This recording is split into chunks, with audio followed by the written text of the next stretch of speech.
Ya Mas, terkait dunia tulis menulis ini ada 7 buku kalau nggak salah. Mau 8 nih ya? Ya, jadi teman-teman memang menulis itu untuk mengobati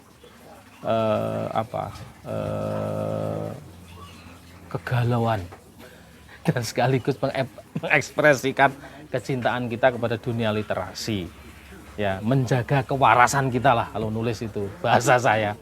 Makanya di mana-mana saya nulis buku itu macam-macam. Ada buku isi, ada buku puisi 5 buku puisi saya.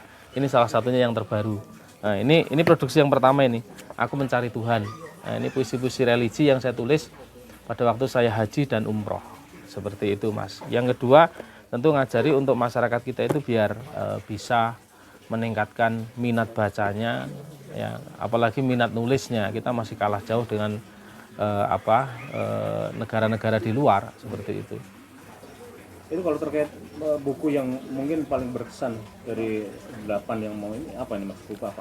Ada satu buku saya yang terbit 2022 juga, politik impor pemerintah Indonesia. Tapi nggak saya bawa, sudah terbit.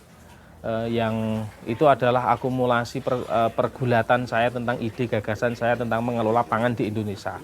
Itu yang menurut saya datanya cukup lengkap, riset saya cukup lengkap, kemudian juga menyoroti kebijakan pemerintahnya cukup komprehensif, ya. Solusi-solusi yang saya berikan juga menurut saya sangat masuk akal, sehingga buku itu menjadi salah satu buku yang bagi saya ya bisa kita implementasikan seperti itu. Itu mungkin terkait Magetan apakah bisa menjadi gambaran gitu Mas dengan adanya buku itu gitu? Bisa. Magetan ini kan daerah agraris, daerah wisata berbasis agraris, itu sebenarnya sangat menarik. Ya, kita ngajarin kembali wisata ke alam, kita ngajari bagaimana masyarakat tidak kembali ke pangan lokal. Nah, ini yang penting. Salah satu ide dasarnya adalah kembali ke pangan lokal, seperti itu. Kalau terkait ini Mas, mengawal kebangkitan nelayan Indonesia. Mengawal kebangkitan nelayan Indonesia ini adalah salah satu implementasi dari poros maritim dunia. Ya, disitulah saya mengartikulasikan gagasan-gagasan saya tentang bagaimana nelayan itu sejahtera. Bagaimana bangsa kita ini bisa kemudian sejahtera dari ekonomi laut. Kalau teman-teman lihat Belanda, negara-negara maju, itu dia punya khusus yang berurusan dengan tata kelola laut.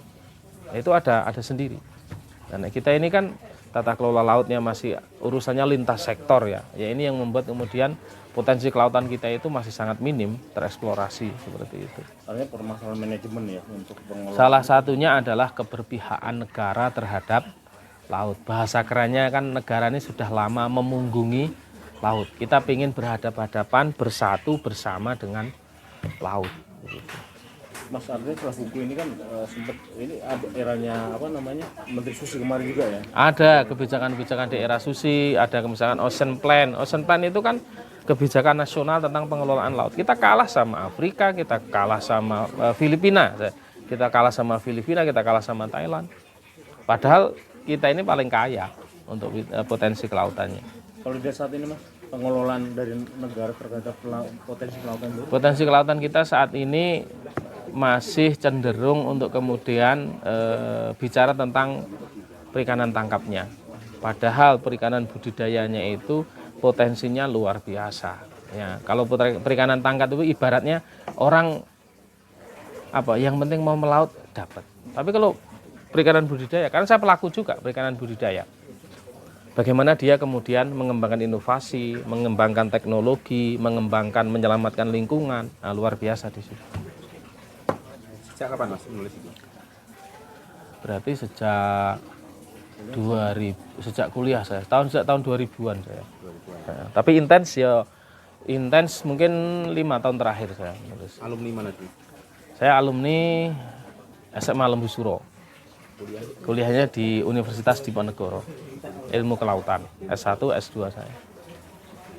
Kelahiran tahun? 79. Ya. Oke teman-teman.